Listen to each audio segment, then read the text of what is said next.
This is Adario Strange, the editor of nextreality.net. We cover the present and future of augmented reality, and I'm here with Krista Kim. I believe she's a Canada-based artist right now. You're in Canada, right? Correct. I'm based in Toronto, and I'm from here too. Oh, awesome. Okay. And you just made, I guess, a little bit of history because this space, the NFT space, is moving so fast. It's kind of difficult to figure out who's first on some of this stuff. But it seems like you may have sold the first fully rendered, fully built out 3D virtual house called the Mars House. Is that correct? I mean, as far as you know, are you the first, or have you heard of anything else? Well, I am the first who has minted one as an NFT and sold it as an NFT artwork. Yes. Gotcha. There are other renderings of virtual houses out there, but none of them are NFTs. So I have basically merged architecture, art, and real estate into one through the power of the NFT. Got it. And so I was reading up a bit about your story, and it says that you created this last year during the kind of the height of all of our troubles here on planet Earth. So I'm just wondering, what was the inspiration? What led to this? I looked at a lot of your work, and the design aesthetic and the approach, a lot of it is fresh and kind of it seems like you're all about breaking boundaries. But I'm very curious in this specific case, what was the inspiration? What kicked it off? Well, actually, I'm a meditator, and I practice meditation every day. So fundamentally, my work is all about creating a meditative state of consciousness through the art and the screen. I wanted to basically create a house of the future, because I know that in the future that LED walls will be used as architectural substrates. And so people who collect digital art can display them. And that was because I'm a digital artist. I thought, well, isn't that the ideal situation? So I decided to design it myself. And of course, my aesthetic is minimalist and digital Zen. And so I wanted to use, renewable and sustainable materials. I didn't want to use wood. There's a lot of glass and steel that's in the house, and I also wanted to build a house that could actually be built in real life. So and the furniture. So I built my dream home in the height of the crisis, right? Because I was inspired to do it. Living in a condo in Toronto, we've got a fabulous view. It's a great condo, but you know what? When you're in quarantine, I guess my mind just started to really dream up the dream scenario where I really wanted to be, and that's how I ended up with Mars House. And why? By the way, why do you call it Mars House? Well, I believe that it's such a breakthrough idea. And, I have this affinity with, science fiction and Mars and space travel. It's all very, sexy. So I thought, well, I would love to call my house Mars House, because it just, it has a beautiful ring to it. And it also evokes this futurist symbolism. I'm just glad you didn't call it the Cyber House, because then you would get the, the moniker, the Elon Musk, and then the game that came out that was all glitchy. Really? So I'm curious, are you a VR person? And if so, why didn't you do this directly in VR? Well, here's the thing. I'm not a VR person, but I'm an artist who loves to venture into mediums that that are new, and I like to stretch myself. So for this project, I always knew, of course, that it would be wonderful to have a VR experience and to create a rendering of this dream home. The idea to create it into an NFT didn't come until I learned about NFTs, and that wasn't until over 2 months ago. So really, I was also looking at the land.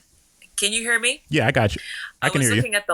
Good. I was looking at the landscape of the NFT art scene, and I was it's a nascent new scene, and the platforms are new, so they're kind of limited in their scope and parameters of what's possible, what the possibilities of an NFT artwork is, because right now it's basically just a picture on a screen or a video on a screen that's sold as just a an image on a screen.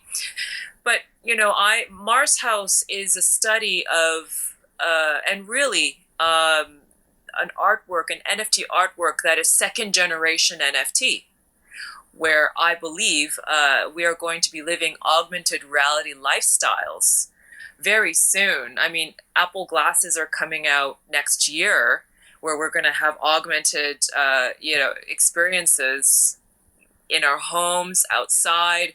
There's also an app called Super World app, and I'm already an artist in residence. I'm very, we're good friends with the CEO Hrish, and there are lots of plans of how Superworld, which is basically created a virtual interface for real world geography and real estate, and they're selling these virtual real estate assets so that you could build upon them. And there's so many possibilities in business and art, lifestyle. Augmented reality and the possibilities of it in the future is such a huge potential market for creators. And so we're not going to be limited to, the current, art creation and sales platforms that are currently put out there. In fact, we're going to expand into more niche, more individual, more free expression and sales. Selling beautiful little digital 3D assets that people will love and adore and want to adorn themselves with, or poetry that you want to buy and put above your head as you go to the grocery store because you love it so much and you identify with it.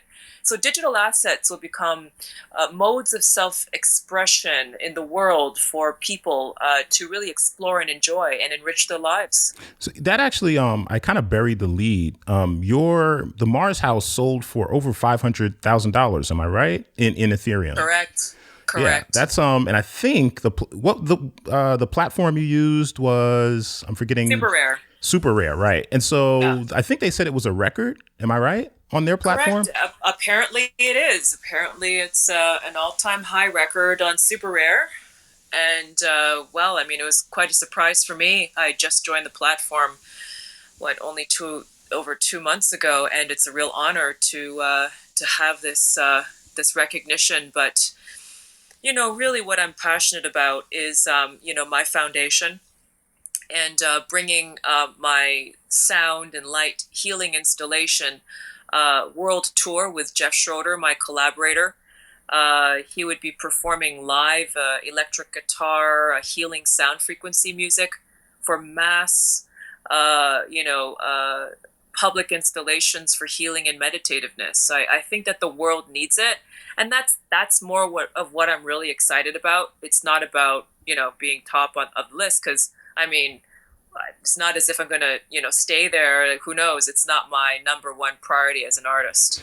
So I wanted to go back to what you were saying earlier about the other platform, Superworld. I think you said it was. Yes. Yeah. Correct. So is that your first experience with blockchain? Because here's what I'm curious about. So you see a lot of artists now there are some who are native to the blockchain space, and they've been doing this for whether it's a few months or a year or two or several years. But now you have a bunch of artists kind of like rushing to kind of like, oh, let me see what I can do with NFT. So it sounds like you were kind of like a little bit ahead of the curve. And so what what is your, I guess, blockchain fluency? How deep are you in this? Like, do you have, were you collecting Ethereum before? Like, are you already kind of like, oh yeah. So basically I really went down a rabbit hole into the whole crypto universe last December when I was like, okay, where am I going to, how am I going to invest my assets to protect them from like the depreciation of our dollar fiat currencies. Right. I knew that I had to protect them ASAP. Okay, because the money printer was going to start very soon. And money printer go exactly, and the Canadian dollar is closely tied to the U.S. dollar. I mean, we're screwed if America has any hiccups. We basically suffer badly. Right. So I did some research on Bitcoin, and I was pleasantly surprised at the the transformational, potential and the incredible use case for Bitcoin, and actually, not only being the apex, currency, the apex money and savings mechanism in the world and in human history, but it really is a mechanism for positive change that will eliminate corruption and the current fiat currency corruption, political cronyism, and corporate dominance of our political systems, right? And I'm a libertarian, so I'm very thrilled to be a crypto investor to support decentralization. And so I don't want to go down this rabbit hole too much, but I just really quickly, like based on kind of some of the stuff you're saying about like meditation and I think spiritual and mental wellness and that kind of thing, I'm also curious, like, what do you think about the critics who talk about not just Bitcoin, but also just these NFTs with regard to their potential impact on the environment, with regard to like the energy they consume and that kind of thing? Well, you have to have a macro future long-term view. Okay, these people are not thinking long term, because if you stay in the status quo, what is the status quo? The fiat currency. What is a fiat currency?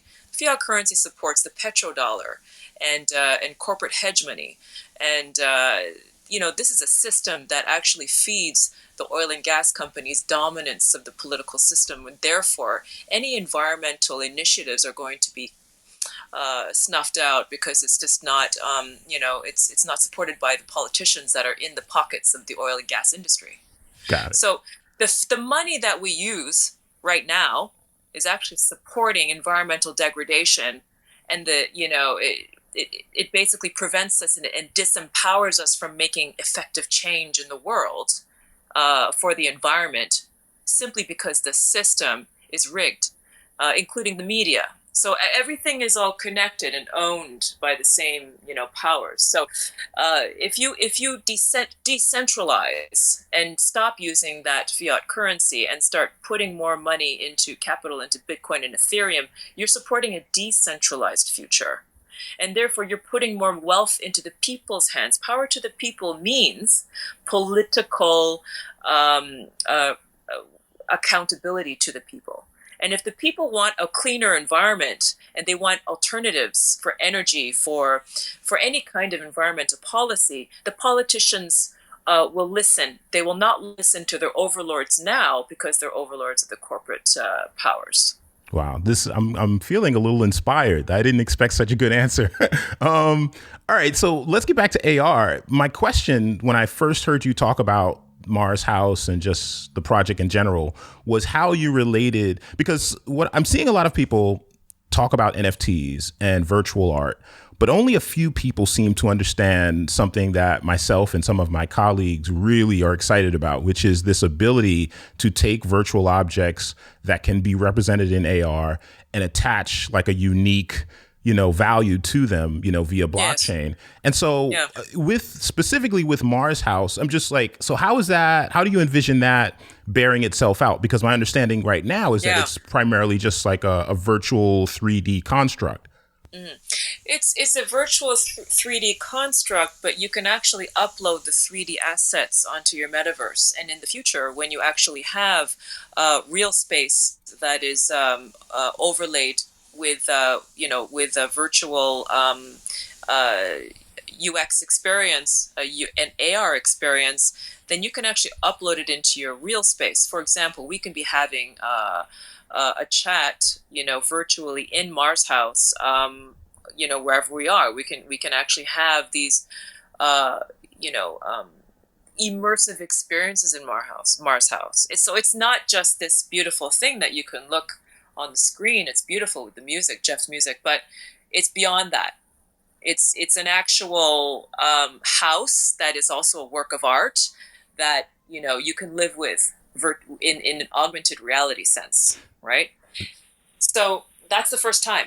But the NFT, the reason why it's valuable as an NFT, whenever you have a work of art that is attached to blockchain, it makes it immutable. And it has a permanent ledger of all the activity of that artwork, all the transactions, and etc. So it's a trustless system that actually conserves the creative energy of an artist into the future, into infinity.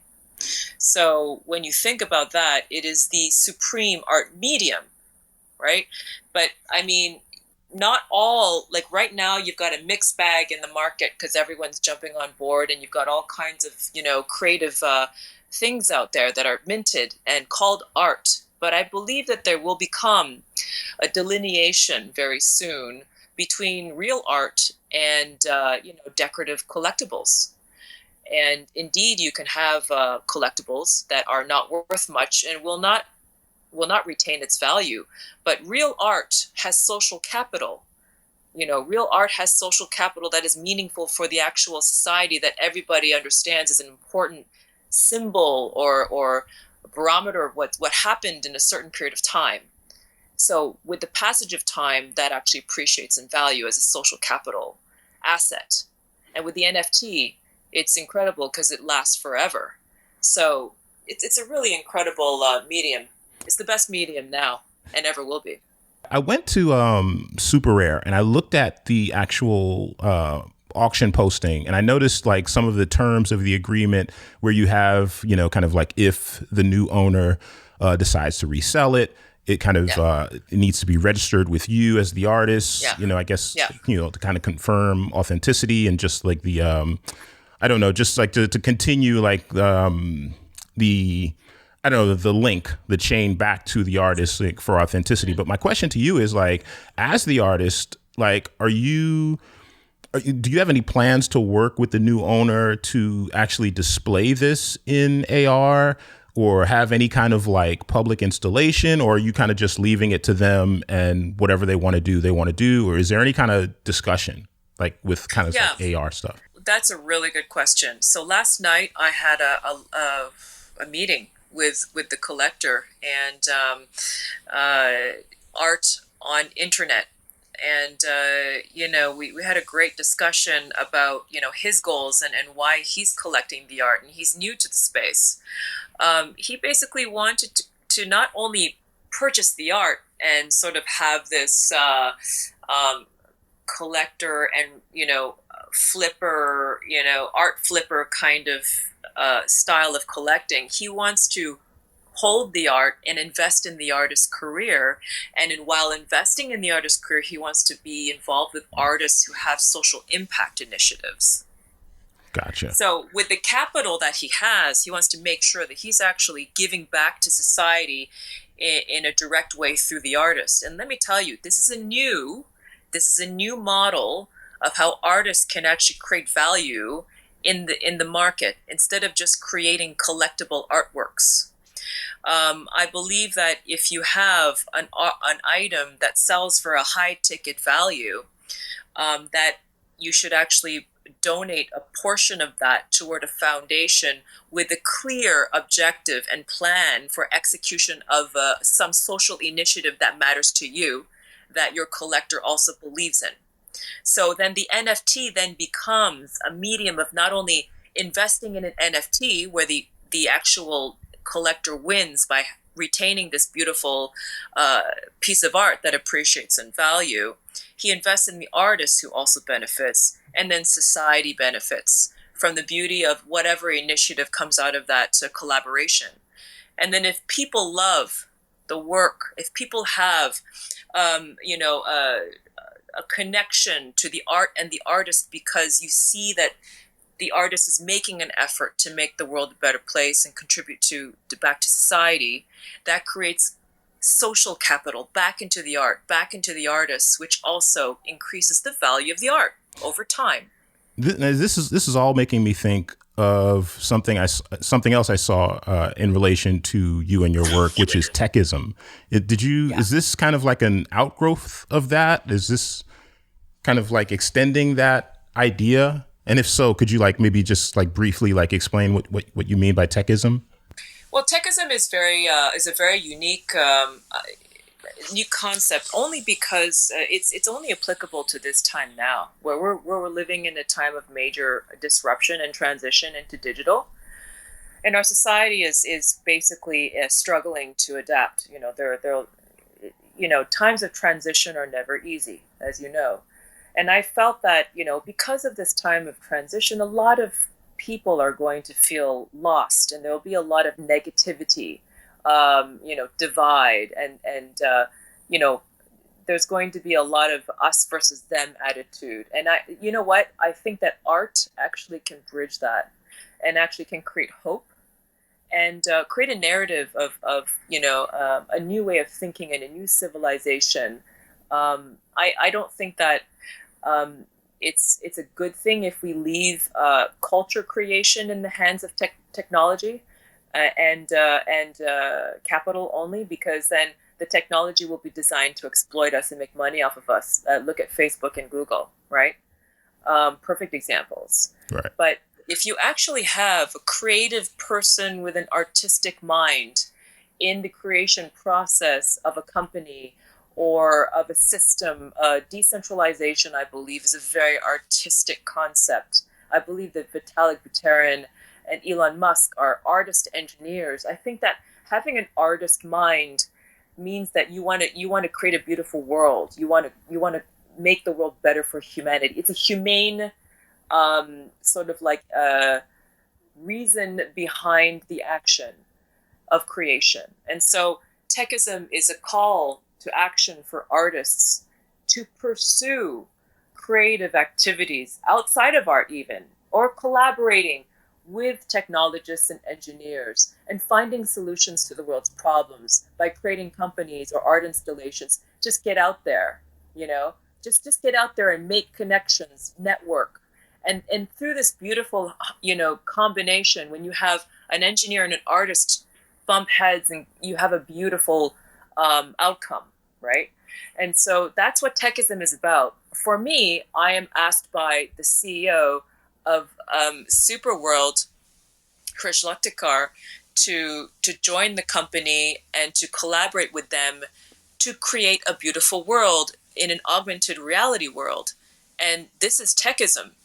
I mean, he needs to reach out to us.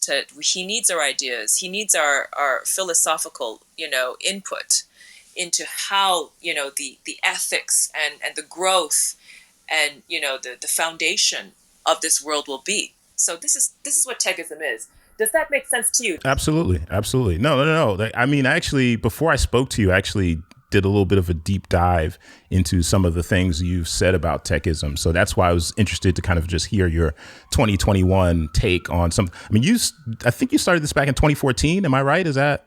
You've been like, I did. Yeah, I did. So this is something you've been kind of like professing for some time. So this isn't like a new thing that is kind of like of the moment. So I really appreciated that. And that's why I wanted you to kind of get into it a little bit. I don't want to keep you too long, but I do have just a couple of last questions before I open it up if anyone has any questions. Really quick. So are you, like, when I look at your work, it seems like every time you do something, it's like pretty different from the last thing. So are you going to build more virtual NFT houses? Are you going to kind of move into something completely different? Like, are we going into Zaha Hadid territory in AR? Like, what's going on? Like, is Mars House the last one? What's going on? I like your questions, Dario. You know what? I love to collaborate, because when I collaborate, I'm stretching my my horizons as an artist. So I believe that my work, there will always be a visual DNA behind my work, and that is the gradient. And the gradient will always symbolize to me the digital human and the new decentralized civilization, because we are all fluid, and digital makes us fluid. We used to be analog, we used to be rigid, and that's in the past. We are now more individual, we are more sovereign, we are more unique. Each of us is a unique gradient, and a combination of many different characters and qualities. Each of us is an enigma, a continuum. So that's the gradient, and that will always be consistent in my work. But if you're asking me whether I'm going to create more houses, yeah, I'll create more, and I'll create other things too. My work is not, I'm even doing installations, healing art installations in hospitals. And I want it's called a project called Healing Atmosphere. I'm wrapping operation rooms in my art for healing atmosphere. I'm going to revolutionize the healthcare interior industry. And I go into all sorts of directions, whatever inspires me. I'm not rigid, I'm fluid. So yeah. Oh, and I also want to mention that I'm doing collaborations with Art2 people. Ken and Marco are in the room right now. Hi guys. And I'll be collaborating with incredible NFT artists and super rare. So I'm really excited about that. So, if anyone has a question, please raise your hand. I'm going to ask one last question. First, well, a preface to my last question. Have you seen this HBO series, Years and Years? It's like a science fiction. So it's like a science fiction near future story. I think it's like maybe 10, 15 years in the future. And in that future, these augmented reality filters that, we use on Snapchat or TikTok or Instagram, you can now see them through, I think they were using contact lenses. Yes. And so you can now become in this storyline, in this series, you can now kind of become your avatar in real life. You can walk around with this AR avatar on your face. And so some of the things you were saying earlier, just about kind of like the future of AR and blockchain as it relates to AR, was kind of making me think about that. So like, just from your vantage point in terms of identity, how we represent ourselves, the value of who we are, how do you see itself playing out, like with regard to AR specifically, just in terms of representation and how we express ourselves? Well, I first of all, I believe that it's very important to advocate for a spiritual practice, even before we enter this realm, because it's dangerous. It really is. You can get lost in fantasies if you don't have a true, personal sort of individual identity. But meditation, of course, is something I advocate very strongly. But then when you have these tools to basically artistically create, personal expression of who you are, like tattoos, you can have 3D digital assets that overlay onto your body, like fashion, accessories, this kind of thing. I believe that that's the future. I believe that we are going to buy beautiful 3D digital assets that really accentuate and express who we are, who we want to be. And so that's it's going to be very expressive and creative and individualistic in that sense, where people are going to be very unique, and the uniqueness will be treasured, and it will be appreciated in others too. Awesome. So we have a couple of people on stage to ask questions. Let's try to keep it short because I didn't want to keep Krista on too long. Tamrat, you can unmute. Hi. Yeah, thanks for inviting me up here. And thank you, Krista, for kind of like overnight bringing this major interest into the AR NFT world. I feel like Awesome. This is kind of graduated to a new level. And my question is that, first of all, congratulations. This is like, it looks amazing. The Mars house looks amazing. Thank you. I wonder if you've thought about I see this as like a full composition, the Mars house. I wonder if kind of like in the future you're thinking about just having these individual pieces like digital furnitures that one can be combined from your Mars house, another one from another person. So I'm imagining like if I'm an NFT collector, I'm in my AR or VR space where I'm collecting different digital furnitures from an NFT creator, and then maybe like the houses from you, and then a digital plant from somebody else. So that it doesn't come as like one composition. Like I wonder how do you think about that? Like as a one composition versus kind of this IKEA kit of parts type NFTs. Interesting. So, well, Mars House, I would like to keep it as a standalone piece. I advise that it just be left as it is. It just, maintains the integrity of the concept of the design and everything. But in terms of the individual pieces, I actually have a plan with the collector to create the physical pieces with individual NFTs. So there will be opportunities to actually collect the digital chair or the physical chair, and I will of course offer the 3D asset for upload into Metaverse. I think it's wonderful to be able to accessorize your home with different items. This is the whole point. Did I answer your question? Yeah, I think I guess earlier I heard you talk about collaborating, and so like kind of like putting I think like you said, like you are the creator, so you keep kind of like the wholeness of Mars House. Yes. But I think I'm imagining it would be great, if I have like 4 or 5 of my favorite digital creators, I want to be in charge of kind of switching parts, and that's the beauty of the fact that it's digital, and Yes. every day might be different. So that's what I was told. Yes. Oh, no, of course. I believe that the current platforms are very limited. I believe that in the future, you will be able to customize and commission whatever you want. Collaborative, if you want your house built by one architect, the furniture pieces by individual artisans or 3D artists or artists as NFTs.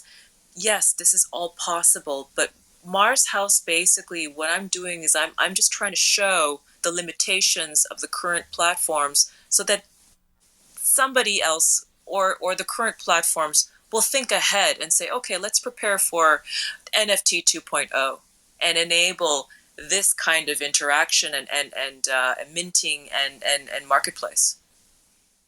And yeah, I think I didn't mention, you kind of touched on it, Krista, but I didn't mention that you can also, there are items like furniture in the virtual house that will be produced I think from an Italian artisan, if I have it right. Correct. Yeah. So I love this kind of like one of my favorite things about just augmented reality and the blockchain is just this whole merging of like real objects, virtual objects, back and forth. So Karina, Tamrat, thanks for your question. Karina, you had a question. Hello. It's less of a question and more of I want to quote something that Krista has said once in a room that I resonate with and think about often. And you already probably know what it is, Krista. But it's that you had said, I believe that meditation will save us from the machine and art will save us from ourselves. And every time I hear you talk about the importance of meditation, it just makes my soul feel so aligned, and I'm very grateful to you for sharing that message, especially as you're emerging into this space. I've been doing the same. We've had a couple of conversations. Thank you. But yes, it's so important, and I just wanted to raise my hand to say that, and to also thank you to Can Florian for pinging me into the room. Shout out to Art to People. Yes. But yes, just thank you. And no, I wanted to raise my hand so that you know that you're not alone out there spreading this message. Many of us are, which I'm sure you know, but thank you so much. I know it can feel isolating. So yeah, thank you. I find that people in crypto are a little more open to it, though. I think that alternative lifestyle and different way of libertarian, this kind of thing. I think it's a great thing. It's a great movement. Maybe it's that, and maybe you have something to say about this or ideas about this, but it perhaps could be that this whole idea or this reality of the blockchain evolving and this evolution of humanity kind of requires us to keep an open mind to conceptualize or at least understand. So at that point, what do you think about that? Yeah, it's true, because a lot of people, what people do is they basically follow a system and then they don't think outside of it. Like look at the current art platforms, for example. Like every artist is just following the platform and the formats and just going with that, and then just pushing that the limited parameters of the platforms, which informs the limitations of their work. But I think that it's an artist's job to disrupt. It's an artist's job to disrupt and then create new and to improve for everyone. So this is basically what's behind Mars House. I want to disrupt the system And I want to show the system how it could improve and where it could go. And I want to demonstrate that to artists, because there is something to learn here, because the new wave of augmented reality is coming. So it's an important thing to do, and you have to always do it in this space because things are moving quickly. And these platforms, have to adapt also. Everything has to be in constant flux and change at all times. I want to reset the room real quick. This is Adario Strange, the editor of nextreality.net. We cover the present and future of augmented reality. We're on with Krista Kim, the artist behind the Mars House, which just sold for over $500,000 as an NFT piece of art. And she's kind of helping us explore kind of the future of how NFTs and augmented reality will converge.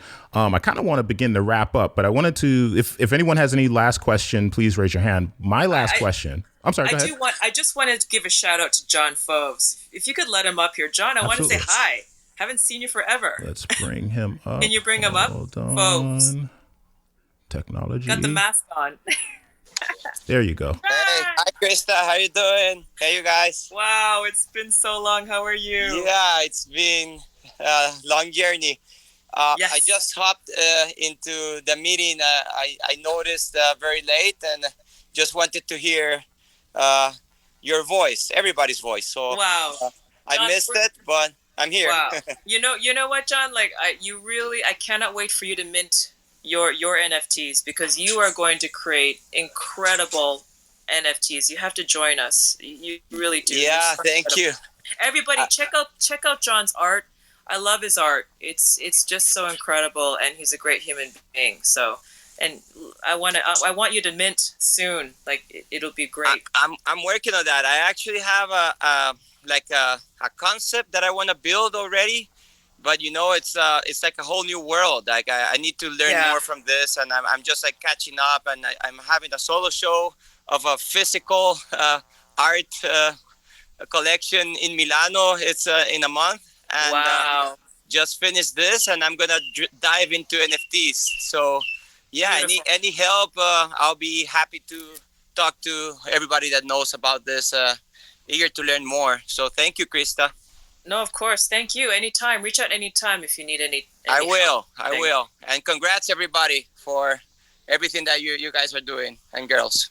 Hey, John, if you can stay up, maybe the last question I want to ask both you and Krista. I ask everyone in NFT this question, and I'm really curious, how people are seeing this.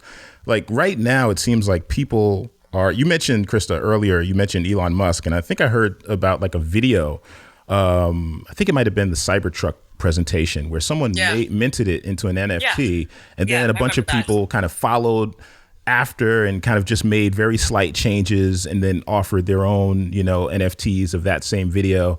And I'm just seeing like weird stuff. A toilet paper company came out today announcing an NFT. I mean, it seems like it's very rapidly morphing from this very beautiful, kind of art story to almost a land grab from various parties who have nothing to do with art, no interest in decentralization, no knowledge of blockchain and kind of what it means to the people who have been pioneering blockchain. So I'm just curious, like, both of you, like, what do you think? Like, is there a way to stop kind of like a devaluing of the entire space before it even gets started with all of this activity? Well, in my opinion, I believe that we're following the laws of nature, and there's an 80-20 principle here.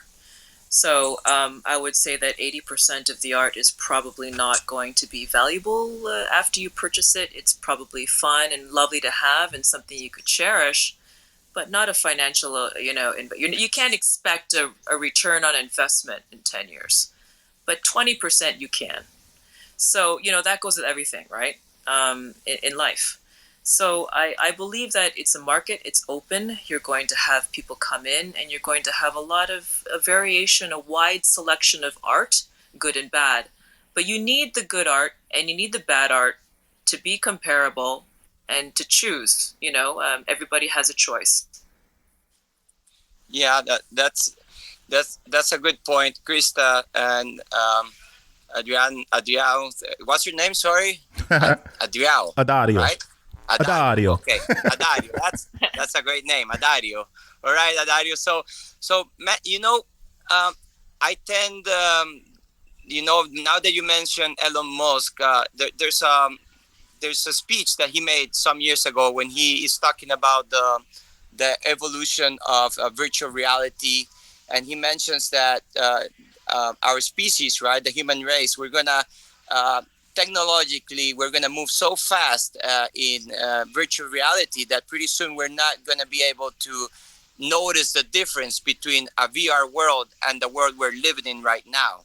Yeah. So when he says that, he immediately goes by saying, what makes us think that we're not living in a VR world at this precise moment? That we have evolved to such a level that we are right now inside a hologram as for this life. So, my interpretation of what's happening is that we are jumping into creating this VR world with the NFTs. We're just basically digitalizing everything that we can find. So we're accelerating into something called art, but we're actually just in a way just putting everything that we can find into a digitalized world, because that's the world that pretty soon everybody's going to be living inside. That's the way I'm seeing this, in a certain futuristic way. The simulation. I agree. The simulation is becoming real. The simulation is becoming real, something like that. Exactly. So it's going even beyond art. It's like the whole world is going to be driven into this whole thing, right? And the money calls everybody in, right? You hear that $70 million. And still, here I'm in Costa Rica, and there's a lot of people that don't know about NFTs, and still they don't believe in cryptocurrency. But this has become, I believe, the biggest, let's say, a wave of information for people that don't believe in cryptocurrency to start learning more about this and seeing that this is the new future for currency as well. Absolutely. Indeed. I'm loving this. I want to make sure I give out your URL, Krista. It's Krista.Kim, yes? Yeah, that's right. Krista.Kim. And if you go there, you can find more of her work, more of her thoughts, and more of the future. I'm going to wrap up. My art's on Super Rare. Also on Super Rare. What's the URL on that? It's my username is Krista Kim, so you can easily search for me on Super Rare. Krista Kim on Super Rare. Mm-hmm. Got it. And John, when do you have a timeline for your project? Okay, so the solo show is with Plan X Gallery, and that's going to happen probably first week of April, last week of March. This NFT thing has changed, and also the Corona, right? And the project that I'm building, to be honest with you, I don't have a timeline. I'm gonna reach out to you and to Krista to see if you can give me some heads up on ideas. But I hope, like, I'm designing already some digital Fauves art, and probably like in 2 months or a month, maybe I'll be ready to launch the concept that I have in mind. We can talk about it if you guys are up to it. Absolutely. Krista, any last words before we close the room? Thank you very much for joining us and for listening in, and thank you so much for your support. If you would like to ask me any questions about Mars House or anything, I'm always open for DMs. And once again, thank you. This conversation has been. I just really enjoyed this because you speak with a lot of power. A lot of people have great ideas, but they don't know how to, particularly like in the art world, a lot of artists just speak visually or with their art. And sometimes they don't have the ability to kind of communicate their ideas, but you are powerful. Your communication style is powerful, and I appreciate it. So thanks for joining us, Krista. Well, thank you for inviting me. And, it's been a pleasure. Thank you so much. All right, everybody. Talk to you guys next time. Cheers. Thank you, everybody. Thank you, everybody. Thank you for this conversation. Thank you. Bye-bye.